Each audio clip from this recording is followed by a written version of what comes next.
안녕하세요. 회생파산TV 김영용 법무사입니다. 안녕하세요. 아나운서 전지후입니다. 법무사님, 네. 요즘 좀 슬픈 소식이긴 하지만 개인, 법인, 이 도산이 크게 늘고 있다고 해요. 네, 맞아요. 그래서 법원이나 이제 담당 직원분들도 이제 증언 필요했다 하는 기사는 봤는데 네네네. 좀 문제가 좀 심각한 것 같아요. 네, 맞습니다. 그 언론들에서 뭐 많이 기사들이 나가고 있는데 작년하고 비교했을 때 거의 50% 가까이 도산 사건이 증가된 것들이 많아요. 개인 회생 같은 경우도 보면 작년보다 45.4%가 증가를 했다고 하고요. 법인 회생 같은 경우도 47.3%가 늘었다고 해요. 큰 수치죠, 이 정도면. 네, 상당히 많이 늘은 거죠. 근데 이렇게 도산하는 일이 많을 경우에는 법원에서도 사실 업무 처리가 과중이 되면서 네. 좀 문제들이 많이 생길 것 같은데 이런 부분은 좀 해결이 돼가고 있나요?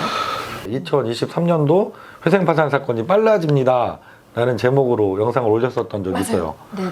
그때 근거가 됐었던 것 중에 한 가지가 이제 수원회생법원, 부산회생법원이 신설된다 이런 것도 있고, 대법원에서도 절차의 신속을 되게 강조하고 있다 이런 거 있는데, 실제로 그렇게 많이 노력을 하셨거든요. 근데 거기에 비해서 사건이 또 엄청나게 늘어난 거예요. 노력을 많이 하시는데도 사건이 너무 늘어서 절차가 오히려 지연되지 않을까 이런 걱정들을 많이 했었습니다. 여러 가지 대책들을 마련하고 계시다는 기사들을 볼 수가 있어요. 첫 번째로 대법원에서 종합대책반까지 꾸렸다고 해요. 예, 법원에서도 심각하다는 생각을 한 거죠. 지금 전반기에도 사건이 이렇게 50% 가까이 늘었지만 또 올해 하반기에 더 크게 사건이 늘 수 있는 그런 여건들이 지금 만들어져 가고 있어서 법원에서 걱정이 더 많거든요. 그래서 첫 번째로 아까 말씀하신 것처럼 이번에 7월 법원 정기 인사에서 회생위원 그리고 담당 보조 인원들을 대폭 좀 더 증원하기로 했다는 기사를 볼 수가 있고요. 또 한 가지, 원래 서울회생법원만 있었죠, 도산 전문법원으로. 근데 이제 올해 3월 2일부터 부산하고 수원에도 회생법원이 신설이 됐었죠. 그래서 지금은 전국에 3개 법원이 있습니다. 이 3개 법원이 협의체를 구성해서 같이 여러 가지를 논의하기로 한다고 해요. 그러면 아무래도 저희가 회생파산 분야에서 큰 문제가 되고 있는 것 중에 가장 큰 게 법원마다 좀 편차가 있다. 네, 맞아요. 어떤 법원은 이게 되는데 어떤 법원은 이게 안 되고, 그래서 좀 국민들 불만도 불신도 많았던 부분이 있었는데 이런 것들도 해소를 해나갈 것 같고, 같이 협의하면서 절차 신속을 위한 방안들도 찾아내시지 않을까, 그래서 기대되는 부분이 있습니다. 그리고 법원에서 한 가지 또 검토하고 계신 것이 서류가 되게 많잖아요. 그 준비하시려면 관공서도 찾아다녀야 되고 은행도 찾아다녀야 되고 이런 불편함이 많으세요. 그 도산 절차에서 법원에 제출해야 되는 서류들을 유관기관들과 법원이 협조해서 연계해서 서류 제출을 좀 간편하게 하는 방안들, 이런 것도 지금 추진을 하고 계세요. 그래서 여러 가지 대법원에서도 지금 고민이 많고 각급 법원에서도 같이 연구를 하시기 때문에 뭐 사건이 더 많아지더라도 좀 더 신속한 절차가 이루어질 수도 있지 않을까 기대를 해보게 됩니다. 아까 말씀하셨던 이 수원 회생법원 이제 3월 달에 생겼잖아요. 네네네. 제가 기사를 보다 보니까 네. 그 이건배 수원회생법원장님에 네네네. 대한 뭐 인터뷰 기사가 있더라고요. 네.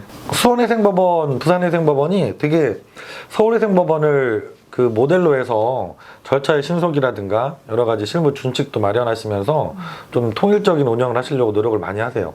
제가 서울회생법원 상담위원으로 이제 나가서 상담을 하는 날이 있는데, 뭐 지지난달에 보면 견학까지 오셔가지고 현장에 이렇게 방문도 하셔서 서울회생법원 잘하고 있는 부분들을 체크하시고 또 이렇게 배우려고 노력을 하시더라고요. 그래서 실제로 수원회생법원장님 인터뷰 기사를 보면 회생법원장님이 이 부분을 되게 신경을 쓰신 것 같아요. 그래서 수원하고 서울이 원래 편차가 되게 심했거든요. 예를 들어 파산 사건 같은 경우 서울이 한 3, 4개월이면 면책까지 결정이 날 때 수원이 보통 10개월, 1년 막 이렇게 걸렸었거든요. 차이가 많이 났어요. 네, 개인회생 같은 경우도 편차가 되게 심했었는데 지금 회생법원이 개원하고 나서 3월달, 4월달 통계를 보면 서울회생법원하고 거의 근접해졌습니다. 그래서 여기 기사를 보면 서울회생법원이 137일 3월달만 해도 걸렸었던 사건이 수원에서는 181일 정도 걸렸다고 해요. 근데 지금 5월달에 보면 서울이 140일인데 수원이 148일 정도 걸리는 걸로 해서 거의 같아졌죠. 그러네요. 절차에 소요되고 있는 기간이. 그리고 제가 오늘도 수원하고 부산회생법원에서 결정난 것들이 몇 건 있어서 문자를 받았어요. 그래서 제가 체크를 해보니까 절차가 정말 빨라진 게 확실히 느껴집니다. 수원에서 문자 온 것이, 그리고 부산에서 문자 온 것, 뭐 개시결정 수원에서 온 것을 보면 3개월이 안 걸리고 개시결정이 난 사건이 오늘 있었고요. 전 같으면 수원은 사실 3개월이면 좀 힘들었고 서울에서나 기대할 수 있던 기간인데 이렇게 빨리 절차가 진행이 됐고 부산회생법원에서 그 파산 예납금 통지 결정이 문자가 온 게 있었는데 보니까 한 달 만에 왔더라고요. 그래서 수원도 부산회생법원도 절차가 상당히 신속하게 바뀌었다.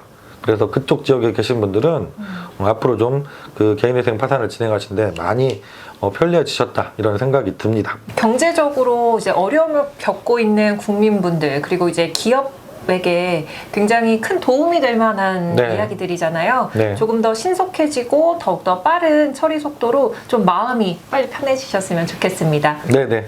저희가 오늘 처음으로 언론에 보도된 그 회생파산 관련 뉴스를 정리해서 말씀드렸는데요. 앞으로도 이렇게 중요한 뉴스들이 있을 때 저희가 종종 이렇게 새로운 소식들을 빠르게 전해드리는 시간을 만들어서 영상으로 업로드 해드리도록 하겠습니다. 다음 시간에도 좋은 소식으로 다시 찾아뵙도록 하겠습니다. 감사합니다. 고맙습니다.